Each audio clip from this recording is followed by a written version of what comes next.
So the first thing that we need to talk about is the origin of the universe itself. We know that the universe is 12.8 billion years old, and we know this from looking at the age of the stars around us, and then also taking into consideration the rate of expansion of the universe, doing a fun little equation with those numbers, and then eventually reaching the consensus that it is indeed 12.8 billion years old. Next comes the origin of the Earth, and the Earth is 4.56 billion years old, and we know this because we can radiometrically date it back to that time from meteoroids. Although before we start developing any kind of life on the planet or even an atmosphere, something very essential needs to happen called the iron catastrophe. So there isn't an official date for this event, but we believe that it may have occurred somewhere around 4.52 million years ago. So before the iron catastrophe, all the materials in Earth were thought to be evenly distributed throughout. But during this time frame, the more dense materials like iron and nickel began to shift and join at the center of the Earth, which formed the core. This shows gravity, and the more iron that migrated and built on the core, the denser the core became and the more gravitational force the planet had. This event is especially important because it is what created our magnetic field, which allowed for atmosphere and water to become a thing later on, which foreshadows the events to come. After this, the formation of the moon occurred around 4.51 billion years ago.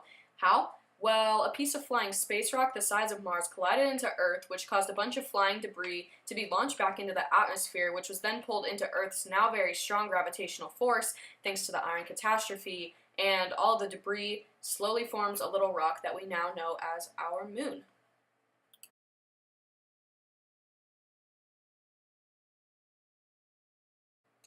The first life on Earth were little bacteria about 3 billion years ago, and they lived inside of water. And the first multicellular life began 2.1 billion years ago, and we found fossil evidence of these in Africa in 2008 and also in India in 2009. The first multicellular life form was the sponge, followed by things like coral, jellyfish, and sea anemones. Now comes the Great Oxidation Event. Before this, there was very little oxygen in the atmosphere, which we can see due to the formation of pyrite, which only forms in areas of high iron, which correlates with low oxygen.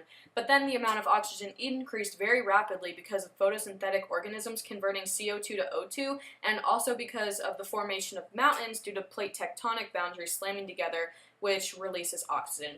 And by the way, we know about all of this because of shifts in our geology. The next important thing to know about is the Cambrian explosion, which happened 541 million years ago and was essentially a time frame when there is a significant increase in organisms living on the planet. However, don't get this mixed up with the Ordovician period. The difference is that during the Cambrian explosion, though there were many new organisms, they were all a part of the same niche, and they were all marine species that lived in the same areas. So this brings us into the Ordovician period around 485 million years ago, where the first animals started to come onto land. And some of the first things to come onto land were arthropods, which were able to extract box lungs from modified legs to survive on land.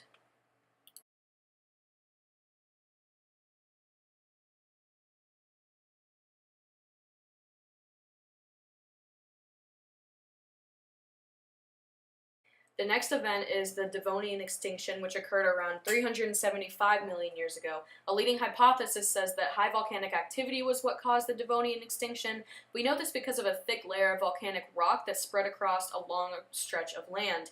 And this amount of volcanic activity would have made it hard for anything except for bacteria to survive. So next, the Permo-Triassic extinction occurred around 252 million years ago and was the largest extinction in Earth's history. Around 96% of everything on the Earth died, and it completely destroyed marine life. We don't really know how much of an effect it had on land. We know it didn't hit as hard as it hit marine life, but still 96% of everything was completely gone. So the supercontinent Pangaea was formed around 335 million years ago and was the supercontinent that came before the Earth that we know today. We believe that there were about 6 supercontinents before us, but we aren't actually 100% sure of that. That's just a ballpark estimate based on how old the Earth is and what we know about our plate tectonics.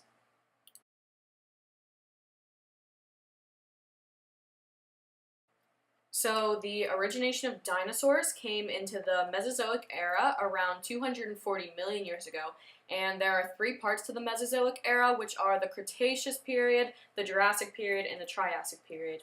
There are 3 types of dinosaurs that we currently know today, which are theropods, like T-Rexes, sauropods like Brachiosauruses, and ornithischians like Triceratopses.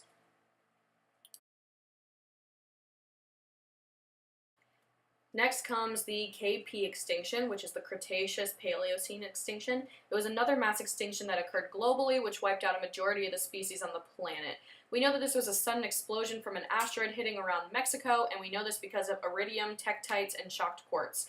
Now, you'd think that this would only affect the area around the hit, but it actually affected the entire planet because of mega tsunamis, volcanic activity, acid rain, and forest fires. So the next event is the Paleocene-Eocene thermal maximum, which was sudden climate change between these two time periods when temperatures increased by about 10 degrees Fahrenheit. This was caused by volcanism and methane hydrate releases, which we know because of a decrease of C13, O18, and CaCO3 caused by greenhouse gases. And do you want to know the real kicker here? Well, let's wait until the Anthropocene to get into that. So now for the Great American Biotic Exchange. This occurred because of the formation of the Isthmus of Panama, which is the connecting point between North and South America. This interchange included animals from North America going to South America and vice versa. Some couldn't adapt to the new area and they went extinct, but some are still there today and thriving. Some examples of this are possums, armadillos, mountain lions, some reptiles, anteaters, rabbits, etc. So next are the first human fossils. This date and time are subjective because we can define the first human in many different ways, and it's really up to that person's opinion. For example, we can define the first human by the first Homo species, or when our ape ancestors began showing bipedalism, which is a key factor for humans. But for the purpose of this, I'll be using the Homo erectus, which came about 1.89 million years ago. The Homo erectus was bipedal and had our pelvis structure, but it was also the first Homo species that we are seeing who are growing tall and were no longer showing features that allowed for tree climbing, which shows that we are completely terrestrial. So what we're seeing here is the beginning of agriculture and domesticating animals, which began around 10,000 years ago, when humans realized that they could be more efficient and exert less energy if they just grew their crops in one area instead of going out and searching for them. This led to a change in the natural environment similar to what we have now because of agriculture, but on a smaller scale because it was smaller societies and they also weren't mass producing these things yet. So they were only feeding, their little civilizations. So now we're going to look at the Younger Dryas event, which is one of the more abrupt examples of climate change that we've had, which happened around 14,500 years ago when the Earth suddenly got really, really cold. The temperature dropped about 10 degrees Fahrenheit, and it's hypothesized that this happened due to slowing down of Earth's thermohaline circulation.